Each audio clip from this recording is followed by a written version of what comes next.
is hash include iostream.h hash include conio.h और फिर यहाँ पे बनाया मैंने फिर से वही क्लास सैम्पल, और इस क्लास सैम्पल के अंदर private data integer x, y, private data integer x, y, और फिर पब्लिक में क्या बनाएंगे, उस डेटा को लेने के लिए फंक्शन void गेट नाम का फंक्शन जिसमें पैरामीटर दिया इंटीजर p, इंटीजर q। आपको पता ही है हम क्या करते हैं, उस p एंड q का आपके क्लास का जो डेटा है x और y उसको पास कर देते हैं। मतलब पहले वैल्यू जाएंगी इस p एंड q के पास, लेकिन वैल्यू एक्चुअली चाहिए किसको, क्लास के डेटा x और y को। मतलब x इक्वल्स टू p की वैल्यू और y इक्वल्स टू q की वैल्यू। ये हो गया एक फंक्शन।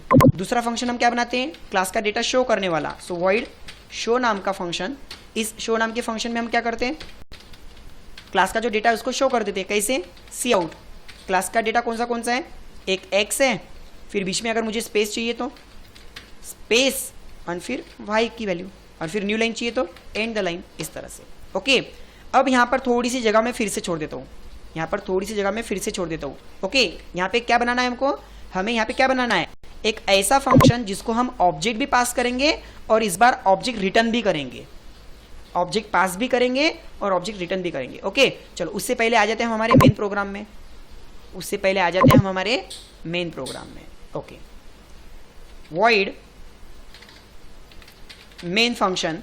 इस मेन फंक्शन में सबसे पहले तो मैंने किया CLR SCR क्लियर स्क्रीन, और मुझे कौन से क्लास को एक्सेस करना है, सैंपल क्लास को। तो उसके मैंने बनाए 3 ऑब्जेक्ट, सैंपल क्लास का पहला ऑब्जेक्ट S1, दूसरा ऑब्जेक्ट S2, तीसरा ऑब्जेक्ट S3। अच्छा, हर एक ऑब्जेक्ट क्या क्या ले सकता है उसका, x और y, हर एक ऑब्जेक्ट क्या ले सकता है उसका, x और y। अगर S1 को उसका डेटा चाहिए तो सबसे पहले वो क्या करेगा, S1.get कॉल करेगा। देखो, जो कॉल करता है, एक चीज हमेशा ध्यान रखना, जो कॉल करता है तो वहां पे हम जो x एंड y लिखते हैं वो उसके माने जाते हैं।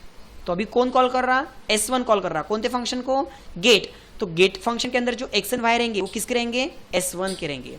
ओके, तो देखो यहाँ पे S1 गेट फंक्शन को कॉल कर रहा और उसमें क्या पास कर रहा, 10, 20, यानी इनडायरेक्टली ये वैल्यू किसके पास जा रही, S1 के x और y के पास, 10 और 20। इतना समझा, यस और नो। ओके, अब जब मैं S1 डॉट शो करूंगा तो आउटपुट क्या आएगा, 10 और 20। आउटपुट क्या आएगा, 10 और 20। यस, आउटपुट क्या आएगा उसका, 10 और 20। नाउ सेकेंड चीज, अब कौन कॉल कर रहा, S2 डॉट गेट नाम का फंक्शन। अब कौन कॉल कर रहा, S2 डॉट गेट फंक्शन। इसके अंदर मैंने फिर से पास किया 5 और 55, मतलब इनडायरेक्टली ये डेटा किसके पास जाएगा, बताओ तो, ये डेटा किसके पास जाएगा, S2 के x और y के पास। ये डेटा किसके पास जाएगा, S2 के x और y के पास। कितना, 5 और 55। ये डेटा किसके पास जाएगा, S2 के x और y के पास में। कितना, 5 और 55, ताकि जब मैं S2 डॉट शो करूंगा तो आउटपुट क्या आएगा, 5 और 55। पहली बार गेट फंक्शन को किसने कॉल किया, S1 ने, तो ये डेटा किसके पास गया, S1 के x और y, मतलब शो करने से 10 और 20 आंसर आएगा।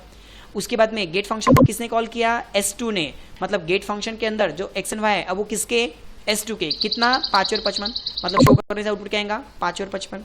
ओके, अब यहाँ पर ध्यान दो, पिछले प्रोग्राम में हमने क्या किया था, S3 कॉल कर रहा था कौन से फंक्शन को, सम को। इस बार हमें ऐसा नहीं करना है, इस बार हमें क्या करना है, S3 इक्वल्स टू मतलब क्या हुआ, जिस फंक्शन को हम कॉल करेंगे इसका मतलब उस फंक्शन से आंसर रिटर्न किस में जाने वाला है, S3 में। जिस फंक्शन को हम कॉल करेंगे उस फंक्शन से आंसर किस में रिटर्न जाने वाला है, S3 में। क्योंकि मैंने यहां पे कैसे लिखा, S3 equals to S1 dot सम नाम का फंक्शन। अब कॉल कौन कर रहा, S1 कॉल कौन कर रहा, ध्यान दो अच्छे से, अगर यहाँ पे आपको थोड़ा भी नहीं समझा तो प्रॉब्लम जा सकती है। कॉल कौन कर रहा, S1, कौन से फंक्शन को, सम। अगर S1 कॉल कर रहा इसका मतलब उस फंक्शन के अंदर, अगर S1 कॉल कर रहा मतलब उस फंक्शन के अंदर x और y किसके, उस फंक्शन के अंदर x और y किसके, S1 के। अच्छा, इसके साथ में मैं किसको पास करूंगा, S2 को पास करूंगा, मतलब पैरामीटर कितना, एक ही। तो यहां पर मान लो पैरामीटर को नाम दिया मैंने t, तो t का x और t का y मतलब किसका, S2 का। क्योंकि S1 ने तो खुद ने कॉल किया, मतलब ये डेटा हो गया S1 का, और पास किसको किए, S2 को। तो t माने कौन, S2, यानी S1 और S2 के डेटा की हमने एडिशन की और रिटर्न किसको करना है, तो आपको क्या करना है, एक यहां पर कोई ना कोई ऑब्जेक्ट बनाना पड़ेगा, सपोज सैंपल क्लास का आर, सैंपल क्लास का ही क्यों, क्योंकि आपको रिटर्न S3 में करना है और S3 एक सैंपल टाइप का है ना। मैं फिर से समझाने की कोशिश करता हूं, ध्यान दो यहां से अच्छे से, मैं फिर से बताता हूं। फंक्शन को कॉल किसने किया, S1 ने, मतलब यहां पर जो भी फंक्शन है इसको कॉल किसने किया, S1 ने। उस फंक्शन के अंदर के जो x और y रहेंगे वो किसके रहेंगे, जिसने कॉल किया, मतलब S1 के। अच्छा, यहां पर मुझे सम किसके साथ करना है, तो उसको पास करना पड़ेगा, मतलब S2 को पास करना पड़ेगा। अब अगर S2 को मैं पास कर रहा तो मतलब यहां पे कोई ना कोई पैरामीटर बनेगा, वो पैरामीटर किसका, S2 का, मतलब p.x और p.y ये किसका, S2 का। ओके, इन दोनों की जब मैं एडिशन करूंगा, उस एडिशन को मुझे रिटर्न करना है, किस में रिटर्न करना है, S3 में। मतलब कौन से टाइप का आंसर रिटर्न करना है, सैंपल टाइप का। मतलब मुझे यहाँ पे सैंपल टाइप का कोई ना कोई एक वेरिएबल बनाना पड़ेगा और उस वेरिएबल में आंसर स्टोर करना पड़ेगा, उस वेरिएबल में आंसर स्टोर करना पड़ेगा। और हम रिटर्न किसको करेंगे, उस सैंपल टाइप के टी को। उस सैंपल टाइप का टी रिटर्न किस में जाएगा, S3 में। वो सैंपल टाइप का टी रिटर्न किस में जाएगा, S3 में। और वो क्या रिटर्न लेके जा रहा, S1 और S2 के डेटा की एडिशन रिटर्न लेके जा रहा, किस में, S3 में।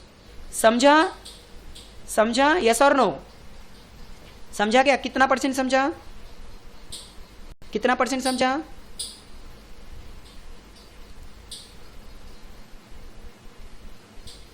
ओके, तो देखो यहां पे ध्यान दो, S3 में आंसर रिटर्न चाहिए, S1 कॉल कर रहा और ब्रैकेट में हम किसको भेज रहे हैं, S2 को।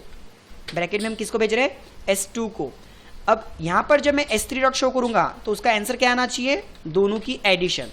आंसर क्या आना चाहिए, दोनों की एडिशन। कुछ इस तरह से देखते हैं। चलो यहां पर आती है पहले तो, यहां पर आती है पहले तो,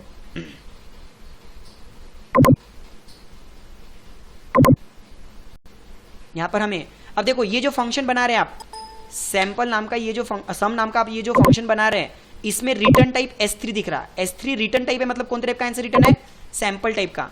तो आपको यहां पे क्या करना है, रिटर्न टाइप मेंशन करना पड़ेगा, सैंपल, फंक्शन को नाम सम, उसमें पैरामीटर में कौन आ रहा, S2।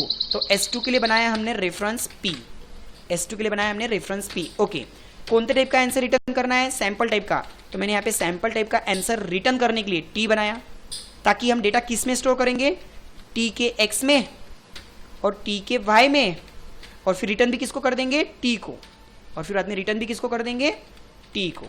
ओके, इतना तो समझा आपको। लेकिन दूसरी चीज ये ध्यान में रखो, कॉल किसने किया, S1 ने। तो यहां पर जो मैं X लिख रहा हूं ये किसका हुआ, S1 का X। उसके साथ में एडिशन किसकी करूंगा, जो पैरामीटर में आया, पैरामीटर में कौन आया, S2, मतलब S2 का X। S1 का X और S2 का X किस में जा रहा, T के पास। उसी तरह S1 का Y और S2 का Y, S1 का Y और S2 का Y, उसकी एडिशन किस में जा रही, T में। और वो T रिटर्न किस में जा रहा, और वो T रिटर्न किस में जा रहा, S3 में। वो T रिटर्न किस में जा रहा, S3 में। और उसका आंसर कितना आ जाएगा, दोनों की सम। समझा, ऑब्जेक्ट कैसे रिटर्न करते, समझा, यस और नो, ऑब्जेक्ट कैसे रिटर्न करते, समझा, यस, ओके, वेरी गुड। एक और चीज ध्यान दो, यहाँ पे आपको पता है कि हर ऑब्जेक्ट कितनी वैल्यू स्टोर कर रहा, सिर्फ 2 वैल्यू स्टोर कर रहा। यानी कि अगर मैंने यहां से ऑब्जेक्ट रिटर्न किया, इसका मतलब एट टाइम कितनी वैल्यू रिटर्न किया, 2। अगर आपके पास में, क्लास के पास में 1 नहीं 2 नहीं 200 डेटा रहते थे, 1 नहीं 2 नहीं 200 डेटा रहते थे, तो सिर्फ एक ऑब्जेक्ट को रिटर्न करने से कितनी वैल्यू रिटर्न चल जाती थी, 200 वैल्यू रिटर्न चल जाती थी। किसके अंदर, इस S3 के अंदर। आ रहा है ध्यान में, इस तरह से। मतलब हम ऑब्जेक्ट पास भी कर सकते और ऑब्जेक्ट रिटर्न भी कर सकते, ऑब्जेक्ट पास भी कर सकते, ऑब्जेक्ट रिटर्न भी कर सकते हैं। पिछले प्रोग्राम में हमने क्या किया था, पिछले प्रोग्राम में हमने सिर्फ क्या किया था, यहां से दोनों की दोनों ऑब्जेक्ट पास किए थे।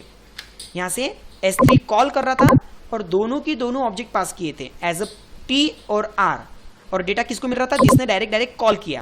मतलब कुछ भी रिटर्न नहीं है, कुछ भी रिटर्न नहीं है। लेकिन इस वाले प्रोग्राम में क्या किया, इस वाले प्रोग्राम में क्या किया, S1 कॉल कर रहा है, S1 कॉल कर रहा है, तो जो कॉल कर रहा ये हो गया उसका डेटा, ये हो गया उसका डेटा, और पास किसको कर रहे हैं, जिसके साथ में एडिशन चाहिए, मतलब S2 को। तो S2 क्या बन के गया, P बन के गया, मतलब ये हो गया S2 का डेटा। और ये दोनों का डेटा क्या करना था, किसी तो भी एक सैंपल नाम के T में देना था, ताकि वो T किस में रिटर्न आ रहा, S3 में। इसीलिए रिटर्न टाइप क्या रखा हमने, सैंपल टाइप। इसलिए रिटर्न टाइप क्या रखा हमने,